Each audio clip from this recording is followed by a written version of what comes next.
Ganga TV studio ప్రేక్షకులకి నమస్కారం.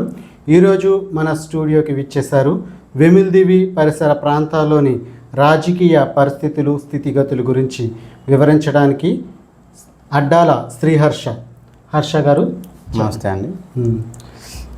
వెమిల్దివి సమస్యలు అంటే ప్రధానంగా నీటి సమస్యలు, కరెంటు కోతలు, హాస్పిటల్ సమస్యలు ఎక్కువ. అక్కడ రైతులు కరెంటుకి ఇబ్బంది ఎక్కువ, రైతులు కరెంటు కోతలకి ఎక్కువ ఇబ్బంది పడుతున్నారు. అంటే ఒక విషయం హర్ష గారు, ఇప్పుడు వెమిల్దివి అనేది ఒక పెద్ద నేమ్, బిగ్ ఆఫ్ ది ఒక క్యాపిటల్. తర్వాత ఆ ఏరియాలో కాపుల కడప, గొంతుమూల, సర్దు కడప, చిన్నలంక, చిన్నమైనలంక, బియ్యపు తిప్ప, రామాంజనేయపురం, ఇలా చిన్న చిన్న గ్రామాల సముదాయం వెమిల్దివి. ఇప్పుడు ఇక్కడ మిమ్మల్ని ఎందుకు పిలిచామంటే, మీ నాన్నగారు అక్కడున్న రాజకీయాల్లో పేరొందిన వ్యక్తి. దాని మీద మీకు కొంచెం అక్కడున్న పరిస్థితులు, స్థితిగతులు, సమస్యలు మీకు తెలుస్తాయని ఆ విషయం మీద మిమ్మల్ని స్టూడియోకి పిలవడం జరిగింది. ఇప్పుడు చెప్పండి, అక్కడ ఏంటి అసలు, ఎలా ఉంది? నాన్నగారు రాజకీయాల్లోనే ఉన్నారు. నాన్నగారు వాళ్ళ తాతగారి నుంచి కూడా రాజకీయం ఉన్నది. మా ముత్తాత గారు మున్సిపల్గా చేశారు. తర్వాత మా తాతగారు కూడా రాజకీయాల్లోనే ఉన్నారు. కాంగ్రెస్ పార్టీ నుంచి ఆయన ఒక ప్రముఖ నాయకులుగా ఉండేవాళ్ళు. అక్కడి నుంచి ఎంపీటీసీగా పోటీ చేశారు. తర్వాత నాన్నగారు సర్పంచ్గా పోటీ చేసి గెలిచారు. ఎక్కువ మా తాతల కాలం నుంచి రాజకీయాల్లోనే ఉన్నారు. అంటే మూడు తరాలు, ముత్తాత, తాతగారు, నాన్నగారు. భవిష్యత్తులో మీరు కూడా ఏదో పదవి ఆహ్వానించాలనుకుంటున్నాను. ప్రజెంట్ అయితే రాజకీయాల టాపిక్ లేదు. నేను జాబ్ చేసుకుంటున్నాను. భవిష్యత్తులో అది టైం బట్టి, పరిస్థితి బట్టి చూద్దాం. నాన్నగారు ఏమేమి పదవులు చేపట్టారు? నాన్నగారు ఫస్ట్ పంచాయతీ బోర్డు మెంబర్గా పోటీ చేశారు. తర్వాత సర్పంచ్గా పోటీ చేశారు. ఇప్పుడు ప్రజెంట్ నీటి సంఘం అధ్యక్షులుగా పనిచేస్తున్నారు. మరి తాతయ్య గారి గురించి ఏం తెలుసు? తాతయ్య గారు ఏ పార్టీ నుండి ఎక్కువ చేస్తారు? తాతయ్య గారు రాజకీయంగా ఎక్కువ కాంగ్రెస్లోనే ఉండిపోయారు. ఆయనది ఒకటే ఎజెండా, నేను కాంగ్రెస్లోనే ఉంటాను అని చెప్పి ఆయన చివరి శ్వాస వరకు కూడా కాంగ్రెస్ పార్టీకే ఓటేసి మరణించారు. అలాగే మా నాన్నమ్మ గారు కూడా రీసెంట్గా కూడా ఏ ఎలక్షన్లో వచ్చినా నేను హస్తం గుర్తుకే ఓటేస్తాను అని వాళ్ళు కూడా ఇంకా తాతగారు సిద్ధాంతాలని ఫాలో వాళ్ళకి హస్తం గుర్తుకి అన్నిసార్లు ఓటేసి హస్తం గుర్తు అనేది అలవాటు అయిపోయింది. తర్వాత రీసెంట్ ఎలక్షన్స్లో మన కూటమికి ఓటేసి గెలుపొందారు ఇప్పుడు అందరూ. అయితే నాన్నగారు ఏ పార్టీ నుండి చేశారు? నెంబర్గా చేసిన, సర్పంచ్గా చేసిన? తాతగారు కాంగ్రెస్ పార్టీలో ఉండగా నాన్నగారు కాంగ్రెస్ పార్టీ నుంచే సర్పంచ్గా సర్పంచ్గా గెలిచారు. తర్వాత ఎప్పుడైతే మన దురదృష్టవశాత్తు మనకి తెలంగాణ, ఆంధ్ర నుంచి సపరేట్ అయిందో అప్పుడు కాంగ్రెస్ పార్టీ అనేది మన ఆంధ్రాలో కొంచెం వెనకంజలో ఉన్నది. సరైన నాయకత్వం రాష్ట్రంలో లేదు. అధిష్టానం నుంచి కాంగ్రెస్ నాయకత్వం అనేది వెనకబడింది. కాబట్టి మనం సుబ్బారాయుడు గారు బై ఎలక్షన్లో ఉండగా కాంగ్రెస్లో ఉన్నారు. సుబ్బారాయుడు గారితో ఇంకా ఆయన ఏ పార్టీలోకి వెళ్తే ఆ పార్టీలో మద్దతు ఇస్తూ ఇప్పుడు ప్రజెంట్ జనసేనలో కొనసాగిస్తున్నారు. జనసేన నుండి రీసెంట్గా ఒక 1 year బ్యాక్ నీటి సంఘం అధ్యక్షులు పదవి ఇచ్చారు. బొమ్మిడి నాయకర్ గారు, కొత్తపల్లి సుబ్బారాయుడు గారు నిర్ణయం తీసుకుని జనసేన నుండి నీటి సంఘం అధ్యక్షుల కింద పదవి ఇచ్చారు. ప్రస్తుతం ఇలా చేస్తున్నారు అన్నమాట. నీటి సంఘం అధ్యక్షులుగా ఉన్నారు. కానీ ఏ పదవి ఇచ్చినా ఒక కమిట్మెంట్తో పనిచేయాలని ఆయన ఎప్పుడు ఆలోచిస్తూ ఉంటారు. ఒక సిద్ధాంత ప్రకారంగా వెళుతూ ఉంటారు అన్నమాట. ఇప్పుడు నాకు ఒక చిన్న సందేహం. ఆ ప్రాంతం అంతా సాల్ట్ ఏరియా, ఉప్పు ఏరియా, అదే సముద్రం పక్కన. అక్కడికి సాగు చేయడానికి, వ్యవసాయం చేయడానికి నీరు అనేది కొంచెం ఇబ్బంది. మన నర్సాపురం, రుస్తుంబాద్ నుండి పీచుపాలెం, రాజుల్లంక, బియ్యపు తిప్ప, మర్రి తిప్ప, తర్వాత రామాంజనేయపురం నుండి అవుట్ కట్ అక్కడికి వెళుతుంది. కరెక్టే, కానీ ఎటొచ్చి మీకు మరితిప్ప నుంచి మీరు ఏదైతే వేములదీవి సెంటర్ ఉందో అక్కడ వరకు చప్పని నీళ్ళు అనేవి ఎటువంటి సమస్య లేకుండా అక్కడ వరకు రైతుకు అందుతాయి. అలాగే రామాంజనేయపురం ఛానల్ నుంచి కూడా చప్పని నీరు అనేది వస్తుంది. కానీ మీకు బీపితిప్ప వచ్చేసరికి అది మురికి కాలువ దగ్గర నుంచి మీకు వాటర్ రైతుకి సెల్నిటీ వాటర్ అనేది వచ్చేది. కానీ ఎప్పుడైతే ఈ సంవత్సరం మడగాస్కర్ టైగర్ రైతులు సాగు చేస్తున్నారు, ఆ టైగర్ సాగు వల్ల రైతు కూడా ఎక్కువ శాతం వరకు సెల్నిటీ వాటర్ ఉప్పు నీటి వాటర్కే వస్తే బాగుంటుంది అని చెప్పి మొగ్గు చూపించి మనకి అక్కడ గేట్లు అనేవి ఓపెన్ చేసేసి రైతులు కూడా ఉప్పు నీరు కోసమే చూస్తున్నారు. కానీ ఫ్యూచర్లో అది ఎప్పుడన్నా సరే మనకి చప్పని నీరు భూమి వేరేలా ఉంటుంది, ఉప్పు నీరు భూమి వేరేలా ఉంటుంది. కాబట్టి మనకి చెట్లు ఇవన్నీ పంట అనేది ఇంకెప్పటికన్నా సరే శాశ్వతంగా మనకి ఇబ్బంది అవుతుంది. ఎడారిలో ఉండిపోతుంది, ఎడారిలో ఊరు అనేది పాడైపోతుంది. కాబట్టి దాని సమస్యని కన్ఫామ్గా అరికట్టాల్సి ఉన్నది. ఇప్పుడు ఇది సముద్రం నుండి ఒకటి వచ్చింది, నల్లి క్రిక్, అదే నిమ్మల రామనాయుడు గారు ఆధ్వర్యంలో ఆ పనులన్నీ అద్భుతంగా జరుగుతున్నాయి. ఎప్పుడూ లేని విధంగా కాలువలకి గట్లు వేసి దాన్ని మళ్ళీ రోడ్డు కింద తయారు చేసి పనులన్నీ చేస్తున్నారు. అది ఈ పంట కాలం నుంచి ఇప్పుడు నర్సాపురం క్యానల్ నుంచి డైరెక్ట్గా నీళ్లు వెళ్ళాలంటే ఇప్పుడు అక్కడ ఈ డ్రైన్లు ఉన్నాయి, ఉప్పు టేర్లు ఉన్నాయి కదా, కానీ దాని నుంచి వెళ్ళాలంటే పైన మళ్ళీ ఒక బ్రిడ్జ్లో వేసి తీసుకెళ్ళాలి. లేదంటే శాశ్వతంగా నీళ్లు చప్పనీరు కష్టమే కదా ఆ ప్రాంతాలకి.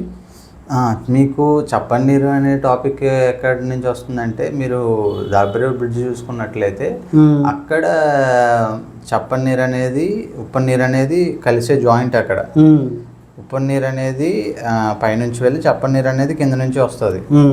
అక్కడ నుంచి దర్బరేవు కాడ నుంచి మరితిప్ప నుంచి వేములదేవి కాడ నుంచి మీకు రామాంజనేయపురం వరకు చప్పని నీరు సమస్య అనేది. సర్దుగొడప చిన్నలంక అనేవి చప్పని నీళ్ళకి ఎటువంటి ఇంకా చప్పని నీరు అనే ప్రసక్తే లేని ఊర్లుగా మిగిలిపోయినాయి.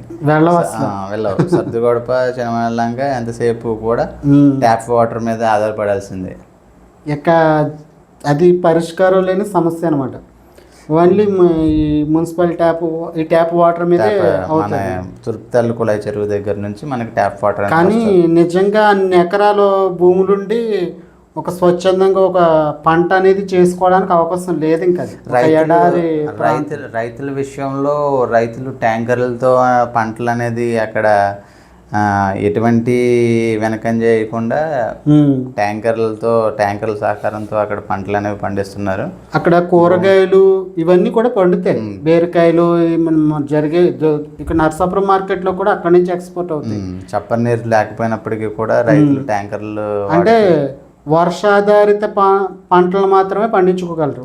వర్షాకాలంలోనే ఎక్కువ పంటలు అనేవి వాళ్ళు పెడతారు. ఇంకా మిగిలిన సీజన్లో సమ్మర్ సీజన్ కానీ లేకపోతే వింటర్ సీజన్ కానీ ట్యాంకర్ల మీద ఆధారపడి పంటని కన్ఫామ్గా వాళ్ళు సాగు చేసి ఇస్తారు. ఇప్పుడు చిన్నలంక బీచ్కి వెళ్ళే రోడ్లో ఒకటి ఉంది, అది సముద్రం నుంచి వేరు వస్తుంది. అది కూడా ఈ దీంట్లోకి సంబంధించే వస్తుందా, ఈ నీటిపారుదలలోకి వస్తుందా? అది వేరే చూసుకున్న ఇప్పుడు మురికి కాలువలు కానీ నెక్స్ట్ మన పంట కాలువలు కానీ ఏదన్నా నీటి సంఘంలోకి వస్తుంది. కాకపోతే అది లెవెల్స్ ఉంటాయి. నీటి సంఘం అధ్యక్షులు కాడి నుంచి డీసీ కాడి నుంచి కమిటీ చైర్మన్ గారి నుంచి మినిస్టర్ వరకు అక్కడ వరకు వాళ్ళ లెవెల్స్లో దాన్ని వాళ్ళ కాంట్రాక్టర్లకు ఇచ్చి ఏదైతే సమస్యలు ఉన్నాయో వాటికి గ్రాంట్లు వచ్చిన తర్వాత ఆ లెవెల్ బట్టి వాళ్ళు చేస్తూ ఉంటారు. ఇప్పుడు ఆ నల్లి క్రిక్ ఉంది కదా, అది ఇలా ఆ ప్రాంతం నుంచి నీరంతా ఈ సర్దుకొడపు వైపు వస్తుంది. అక్కడ ఆ ఏరియా అంతా ఉప్పటేరు కింద అయిపోయి సాల్ట్ ఏరియా అయిపోయి ఏమి పండించడానికి అవకాశం ఉండదేమో కదా. అక్కడ మీకు చూసుకున్నట్లయితే నీళ్లు ఉప్పుగా ఎలా ఉన్నా ఇసుక కూడా ఉప్పు పండే ఏరియా అదంతా ఉప్పు సాగు అనేది ఉండేది. ప్రజెంట్ ఇప్పుడు ఉప్పు సాగు చేయట్లేదు. ఎప్పుడైతే మడగాస్కర్ టైగర్ చెరువులు వచ్చినాయో ఆ ఉప్పు మాలను కూడా టైగర్ చెరువులు చేద్దామని చెప్పి చూస్తున్నారు. అటువంటి ఏరియాలు ఉప్పు సెలినిటీ వాటర్ రావటం వల్ల ఎక్కువ రైతులంతా కూడా మడగాస్కర్ టైగర్ సాగుకి ప్రాధాన్యత ఇచ్చారు. ఇప్పుడు మరి ఇంకా నాన్నగారు మరి భవిష్యత్తులో ఇంకేమైనా పదవులు చేపట్టే ఏమైనా ఆలోచన ఉందా ఫ్యూచర్లో? నాన్నగారు ఎప్పుడు కూడా గ్రామరీత్యా సర్పంచ్ పదవి అయిన తర్వాత రిజర్వేషన్ రాలేదు. ఈసారి కనుక రిజర్వేషన్ అవుతే రిజర్వేషన్ వచ్చిన తర్వాత కన్ఫామ్గా పోటీ చేస్తారు. మరి మీకు ఎంతవరకు ఇంట్రెస్ట్ ఉంది భవిష్యత్తులో? ప్రజెంట్ నాన్నగారు ఆల్రెడీ రాజకీయాల్లో ఉన్నారు కాబట్టి నేను జాబ్ చేస్తున్నాను. జాబ్ చేస్తూ ఇంకా వేరే నాన్నగారికి సపోర్టింగ్గా మాత్రమే ఉంటారు. ఏదైనా డ్రీమ్ ఉందా లోన ఎప్పుడైనా? అది పరిస్థితులు బట్టి ఫ్యూచర్లో మనకున్న సామర్థ్యం బట్టి మనం ఆలోచించాలి, కానీ అది వారసత్వ రాజకీయం కాకుండా మనకున్న క్యాపబిలిటీ బట్టి మనకి ఏదైతే సెట్ అవుతుందో దాన్ని రీత్యా వెళ్ళాలి తప్పించి. ఇప్పుడు నాన్నగారు సర్పంచ్గా చేశారు, మెంబర్గా చేశారు, అప్పుడు ఏమైనా పనులు చేశారా ప్రజలకి గుర్తుండిపోయేలా? సర్పంచ్గా చాలామంది అంటూ ఉంటారు, సర్పంచ్గా చేసిన 5 సంవత్సరాలు అయినా కూడా 30 సంవత్సరాలు పనులు చేయాల్సింది 5 సంవత్సరాల్లో చేసేసారని చెప్పి చాలామంది అంటూ ఉంటారు. ఒక కమిట్మెంట్గా 5 సంవత్సరాల టైం అనే వ్యవధి కాకుండా మనకి ఎన్ని అయితే పనులు మనం కంప్లీట్ చేయగలమో మన టర్మ్లో, నేను సర్పంచ్గా ఉన్నప్పుడు ఈ పని చేయగలిగాను, ఈ పని చేశాను అని గుర్తింపు కోసం మ్యాక్సిమం 24 గంటలలో ఒక 12 గంటలు సమస్యలు తీర్చడానికి కానీ, లేకపోతే సమస్యల పట్ల పోరాటం కానీ, లేకపోతే సమస్యను లేవనెత్తడం కానీ ఈ పనులతోనే ఉండేవాళ్ళు. ఆయనకైతే సాటిస్ఫాక్షన్ ఉన్నది, సర్పంచ్గా చేసిన 5 సంవత్సరాలు ఈ పనులు చేశానని చెప్పి. అలా ఒక గుర్తింపు అనేది వచ్చింది. రోడ్ల విషయం కానీ, ఇందిరమ్మ ఇల్లులు కానీ ఆయన సాటిస్ఫాక్షన్తో చాలామందికి ఇందిరమ్మ ఇల్లులు ఇల్లు కూడా ఇప్పించారు పేదలకి. అంటే చేసిన తక్కువ కాలంలోనే ప్రజలకి సర్వీస్ చేశారు. ఇప్పుడు అదే మాతో ఇంకా అవకాశం వస్తే ప్రజలకి సేవ చేసుకోగలని ప్రజలు అంటూ ఉంటారు. మీలాంటి వ్యక్తులు కన్ఫామ్గా రాజకీయాల్లో ఉండి చెయ్యాలి అని చెప్పి అంటూ ఉంటారు. ఒక బ్రాండ్ వచ్చేసింది ఇంకా జనాలు. సో సర్పంచ్గా ఉన్నప్పుడు కూడా పనిచేసి వాళ్ళకి ఏదైతే పనులు అవ్వలేదో ఆ పనులన్నీ కంప్లీట్ చేసి ఒక కమిట్మెంట్తో వ్యవహరించారు. మీరు అన్నట్టు సర్పంచ్ టైంలో ఇందిరమ్మ ఇల్లులు ఎలాగైతే వచ్చినాయో ఇప్పుడు కాలువ పనులు కూడా అలాగే వస్తున్నాయి నీటి సంఘంలో ఉండగా. సో జనాలు అంటున్నారు, మీరు పదవి ఏదన్నా చేస్తే కన్ఫామ్గా అలాగే గ్రాంట్లు నిరంతర శ్రామికుడు అన్నమాట ఆయన. అలా కమిట్మెంట్తో వర్క్ చేసి సెట్ చేస్తున్నారు అని అంటూ ఉంటారు. ఆ బాండింగ్ ఉన్నప్పుడే కదా మళ్ళీ భవిష్యత్తులో ఆయనకు ఇంకో అవకాశం ఉంటుంది, ఇంకో అవకాశం ఇవ్వడానికి కూడా ఉంటుంది. ఆయన అలా అదే పనితీరుగా చేస్తున్నారు అనమాట. ఇప్పుడు 3 జనరేషన్స్ తాతగారు అంటే రాజకీయాలు కాకపోయినా ఆ ఊరికి మున్సిప్గా చేశారు. తర్వాత తాతయ్య గారు, ముత్తాత, తర్వాత తాతయ్య గారు, తర్వాత నాన్నగారు. మరి మీరు 4వ తరం అవుతుంది. మరి కూడా మీరు కూడా ఏదైనా ట్రెండ్ సృష్టిస్తారా భవిష్యత్తు? అది మన క్యాపబిలిటీ మీద ఆధారపడుతుంది. మన క్యాపబిలిటీ, మనకున్న నాలెడ్జ్, మనకున్న ఏదైతే ఆ పరిస్థితులు ఉంటాయో అప్పుడు పరిస్థితులు. ఇప్పుడు యూత్ అనే వాళ్ళు కన్ఫామ్గా రాజకీయాల్లో ఉండటం మంచిదే. మనకి యూత్ ఇన్ పాలిటిక్స్ చాలా అవసరం. కానీ మనకున్న పరిస్థితులు బట్టి మనం కూడా అన్ని బ్యాలెన్స్డ్గా ఆలోచించి నిర్ణయం తీసుకోవాలి. అంటే ఒకప్పుడు రాజకీయ పరిస్థితులు వేరు, ఇప్పుడు పరిస్థితులు వేరు. అప్పుడు ఒక కుటుంబ యజమాని ఏది చెప్తే ఆ సిద్ధాంతం మీదే వెళ్ళేది ఫ్యామిలీ అంతా. ఇప్పుడు అమ్మ ఒకరికి వేయచ్చు, నాన్న ఒకరికి ఓటేయచ్చు, పిల్లలు ఒకరికి వేయచ్చు. ఇప్పుడున్న జనరేషన్ ఇది అందరికీ. మీరు అన్నది కరెక్టే. ఇంటికి ఒక 4 పార్టీల జెండాలన్నా ఉంటున్నాయి. కానీ ఆ సిద్ధాంతం ఎంతవరకు అంటే అది కూడా మన రాజ్యాంగంలో ఉన్నది. ఎవరికి నచ్చిన వాళ్ళకి వాళ్ళు కన్ఫామ్గా ఓటేసుకునే వాళ్ళ హక్కు వాళ్ళకు ఉన్నది. కానీ దాన్ని కూడా మనం తప్పుపట్టలేం. కానీ ఎవరైతే చదువుకుని ఉన్నారో వాళ్ళ ఆలోచన విధానం ఒకలా ఉంటుంది. కానీ ఎవరైతే ఊళ్ళో ఉండి వాళ్ళు పెద్దవాళ్ళు కానీ లేకపోతే వాళ్ళకి ఇష్టమైన నాయకులకి వాళ్ళు ఓట్లు వేసే వాళ్ళకు ఇంకో ఆలోచన విధానం ఉంటుంది. ఎవరిని స్వేచ్ఛ స్వతంత్రం, భావ స్వతంత్రం అనమాట. కానీ మెయిన్ ఆంధ్ర రాజకీయాల్లో వచ్చేటప్పటికి కుల ప్రస్తావన ఎక్కువ వస్తుంది. అవునవును. ఎప్పుడన్నా సరే క్యాస్ట్ బేస్డ్ ఓటింగ్ ఎక్కువ మన రాష్ట్రాల్లో చూస్తూ ఉంటాం. ఆ క్యాస్ట్ బేస్డ్ ఓటింగ్ ఎప్పుడైతే తగ్గుతుందో అప్పుడు మీకు రాజకీయాల్లోకి కొత్త వ్యక్తులు రావటం కానీ, లేకపోతే రాజకీయాల్లో మార్పులు కానీ, ఎప్పుడన్నా సరే మీరు క్యాస్ట్ బేస్డ్ ఓటింగ్ పోయినప్పుడు, నో ఓట్ ఫర్ మనీ చూసినప్పుడు, అలా మీకు ఎప్పుడైతే ఓటుకి మనీ ఇవ్వకుండా వాళ్ళు స్వచ్ఛందంగా వీళ్ళు చేస్తారన్న నమ్మకంతో ఎప్పుడైతే ఓటు వేస్తారో అప్పుడు కన్ఫామ్గా క్యాస్ట్ అనేది కూడా ఒకరికే ఇవ్వట్లేదు కదా, ఒక క్యాస్ట్కి ఇవ్వట్లేదు కదా, ఒక టర్న్ ఒకరికి, ఒక టర్న్ ఒకరికి ఇస్తున్నారు. కరెక్టే, కానీ ఏ టర్మ్ చూసుకున్నా సరే ఒక 2-3 క్యాస్టులు తప్పించి మిగతా క్యాస్టులు చేసిన ఏమన్నా ఎప్పుడు కూడా అది లేదు కదా. అదే కమ్యూనికేషన్ ఇప్పుడు అయితే మీరు, లేకపోతే మేము, అదే కమిట్మెంట్ మీద పోతుంది. ఎప్పుడన్నా సరే మీకు ఓటింగ్ ఎట్లా ఉంటుందంటే క్యాస్ట్ బేస్డ్ ఓటింగ్ ఎక్కువ. నెక్స్ట్ మనీ, ఇంత మనీ ఇచ్చారు వీళ్ళకి, ఈ మనీ తీసుకున్నందుకు ఓటు వేయాలి, ఎక్స్ అమౌంట్ ఇచ్చారు కాబట్టి ఎక్స్ అమౌంట్ ఈక్వల్ చేసి మనకి ఇస్తున్నారు అవకాశం. మరి ఇంకేంటి మీ పరిస్థితుల్లో ఇంకేమైనా సమస్యలు ఉన్నాయా? అదే మీ ప్రాంతాల్లో ఏమైనా సమస్యలు ఉన్నాయా? అది సమస్యల రీత్యా వచ్చేసరికి వేములదేవి వైభవ వెంకటేశ్వర స్వామి వారి ఆలయం వచ్చిన కాడి నుంచి వేములదేవి ప్రజల నోట్లో ఎక్కువ వినిపిస్తున్న ఊరైంది. సో శ్రీ వైభవ వెంకటేశ్వర స్వామి వారి ఆశీస్సులతో కొంచెం ఊరంతా కొంచెం పర్వాలేదు, పుణ్యక్షేత్రం కింద అయిపోయింది. పుణ్యక్షేత్రం కింద అయిపోయింది. ఎవరన్నా సరే అడిగినా కూడా ల్యాండ్ మార్క్ అయిపోయింది వేములదేవి వైభవ వెంకటేశ్వర స్వామి. నిజంగా అక్కడ ఆ రోజుల్లో అయితే నిరక్షరాస్యత ఎక్కువ ఉండేది, కానీ ఇప్పుడు భక్తి భావాలు ఎక్కువ వచ్చేసి అక్కడ ఉన్న పరిస్థితులంతా స్థితిగతులు, స్వామివారు వచ్చాక కూడా ఊరు అనేది స్థితిగతులు మారటం జరిగింది. ఇంకా స్వామివారి ఆశీస్సులతో ఇంకా ఊరు అనేది డెవలప్ అవుతుంది. సో ఇంకా ఎప్పుడైతే ఆక్వా రంగం, నెక్స్ట్ అగ్రికల్చర్ కానీ, ఏదైతే ఇతర బిజినెస్లు, ఎప్పుడన్నా ఒక రైతు అనేవాడు బాగుంటే కన్ఫామ్ ఆ ఊరు బాగుంటుంది. సో రైతు కన్ఫామ్ బాగుంటే ఆ ఊరు అనేది డెవలప్ అవుతుంది. ఇప్పుడు ఆ ప్రాంతాలు ఎక్కువగా సునామీలు, ఇవేంటి ఉప్పెనలు ఇవన్నీ వస్తుంటాయి కదా, అలాంటి అనుభవం మీరు ఊహ తెలుసాక ఎప్పుడైనా జరిగిందా?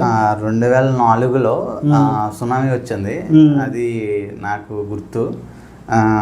2004లో వచ్చేసరికి ఇంటి దగ్గర ఉండేవాడిని. అప్పుడు హాలిడే ఇచ్చారు. కాలువ దగ్గరికి వెళ్తే తాడి చెట్టు అంత హైట్ లెగిసి సముద్రం చూసారా మీరు? అదే ఫస్ట్ టైం నేను సముద్రం దగ్గర నుంచి దూరంగా సునామీని చూడటం అదే ఫస్ట్ టైం.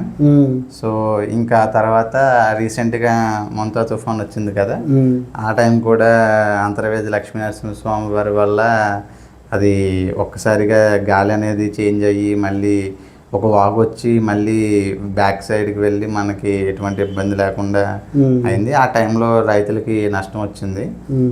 కొన్ని చెరువులు కాలువల్లో కలిసిపోయి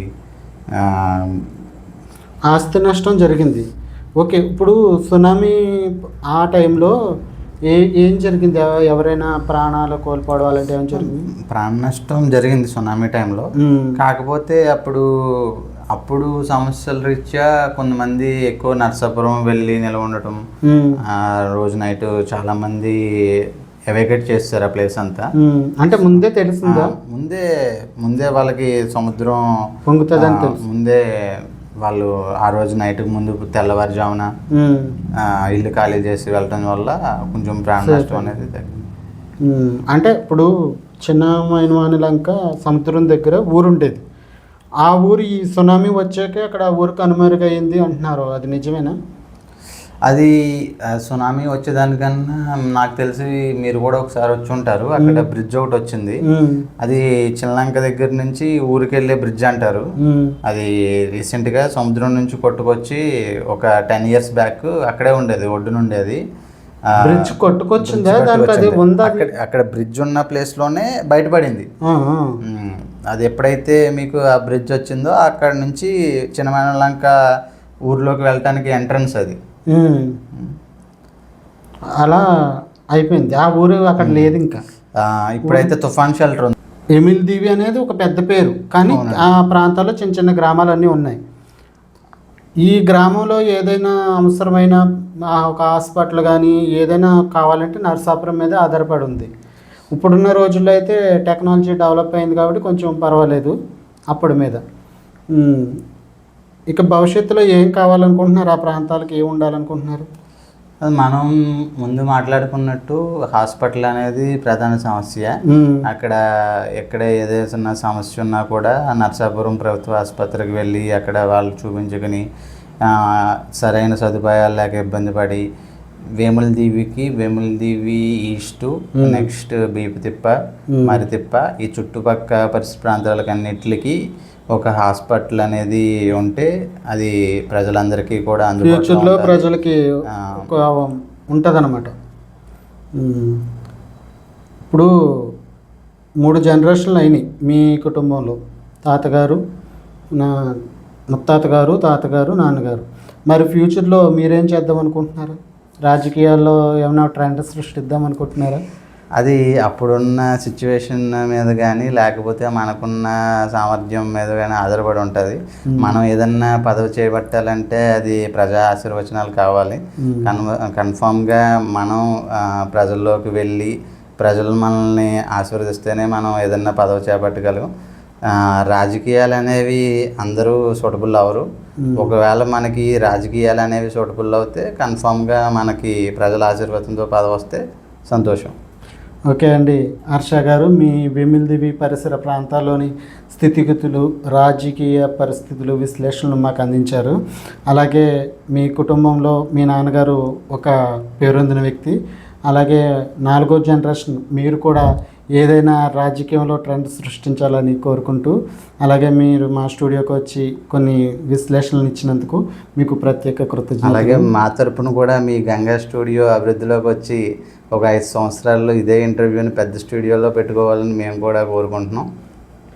ఓకే, మరో ఎపిసోడ్లో మరో అతిథితో మళ్ళీ కలుద్దాం.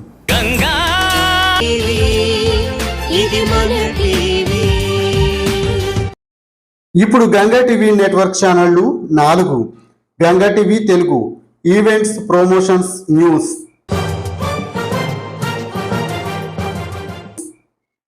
Ganga TV studio, interviews, dance classes, comedy స్కిట్లు, వంటింటి చిట్కాలు;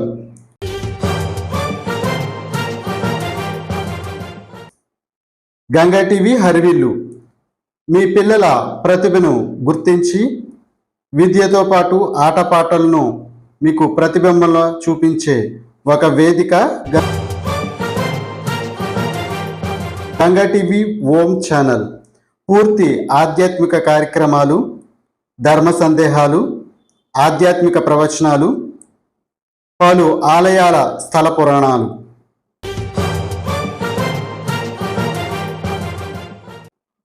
గంగా టీవీ నెట్వర్క్ 4 ఛానళ్లలో మీ వ్యాపార ప్రకటనలను ఒకే రేటుకు